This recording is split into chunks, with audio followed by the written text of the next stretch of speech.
Mmh. Mmh. Mmh. Mmh.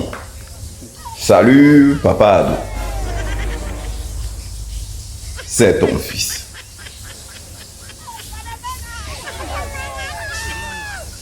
Papa, je viens ce matin car il y a plein de choses à dire.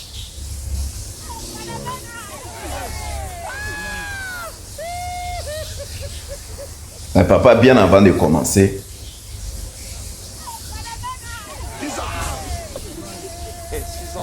j'aimerais quand même faire une petite remarque. Et dit ceci.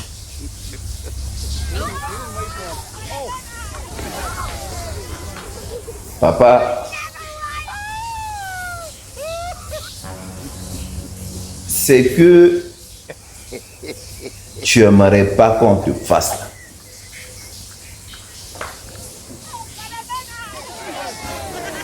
Faudrait pas que tu fasses ça aux autres.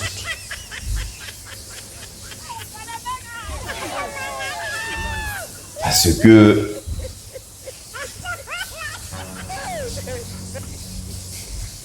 il y a plein de choses que tu avais dit dans l'opposition, quand tu étais dans l'opposition. Mais aujourd'hui, tu es en train de faire pire même que ça. Bien même d'aller même sur le sujet. Papa, il y a un petit récit qui me fatigue. Je vais le lire. Là, comme ça, on serait sur le même point d'égalité. Moi, tu comprennes ma compréhension. Voilà ce qui est dit, papa.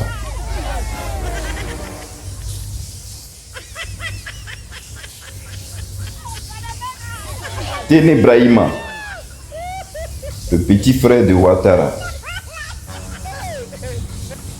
pressenti à la primature. C'est beau des journaux là, quand ils le disent comme ça là, on ne sait jamais. Parce qu'à la loup, ça s'en va pas se réaliser. Je vais lire et après donner mon mot de fin.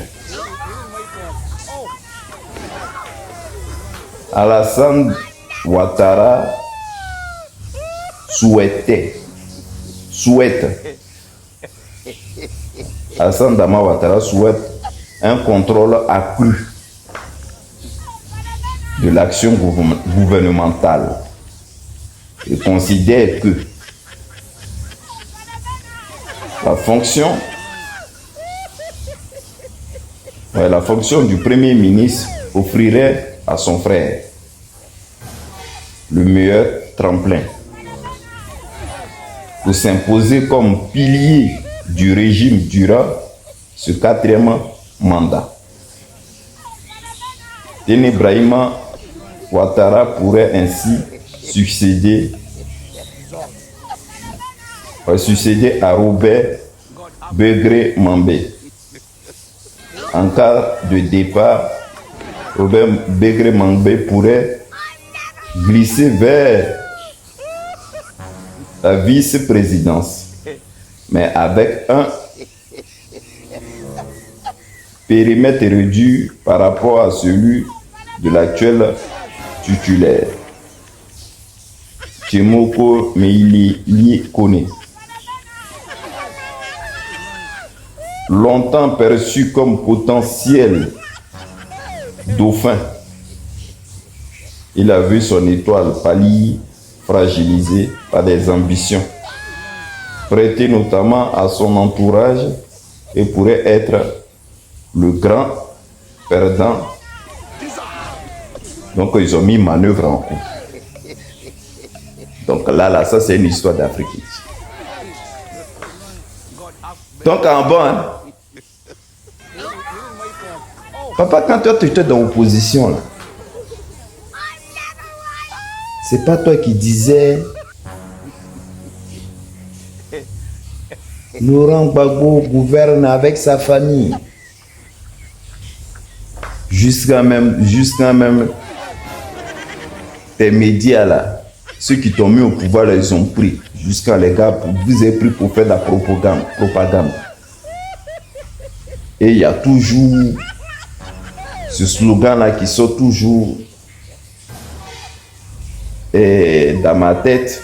Parce que même quand on avait envoyé même le Laurent Gbagbo même à la CPI, cette histoire là aussi est sortie là-bas. Oui, il a répondu carrément. Moi, je ne gouverne pas avec ma famille. Et il a dit même non d'un gars là qui dit il n'est pas de ma famille. Quand le président Laurent Gbagbo était au pouvoir,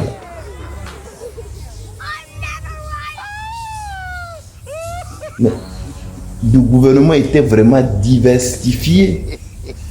Il y avait plusieurs d'ethnies dans ce gouvernement.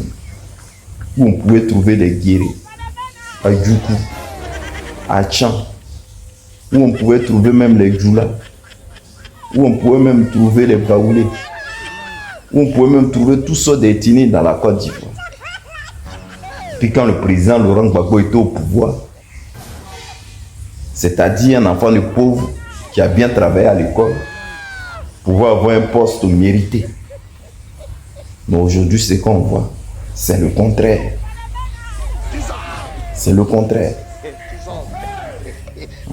Les trucs maintenant cherchés dans le gouvernement, là, c'est il faut être Djoula et il faut être au RHDP pour que tu sois dans le gouvernement. Ou pour que tu sois dans un poste. Et puis ça, c'est la réalité. Il faut être aussi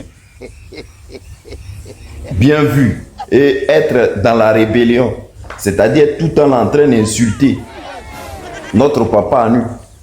Pour qu'on puisse te donner un peu de miettes de gratin. Sans compter même papa autour de toi. Parce qu'on a vu, un moment j'avais vu, c'est pas c'est une de tes soeurs ou une de tes cousines qui était à la douane. C'est-à-dire, toi, à ton tour, papa, tous tes enfants là, tu les plaçais sur les hauts postes pour gouverner. Alors que, avant, vous avez dit non, que moi, mon président, mon papa, en nuit, gouvernait à sa femme. Vous avez vu, non? Ce que vous avez dit avant là, maintenant c'est en train de vous rattraper. Et puis là, c'est clair que et puis personne ne peut parler de ça. C'est que vous avez combattu. Et ça, quand tu vas essayer de parler de ça, on va te dire tu es contre le pouvoir en place. Est-ce que ça là c'est... Maintenant on dit ton frère. C'est-à-dire, ce que les gens disaient, c'était vrai quoi. Vous avez préparé vos schémas là.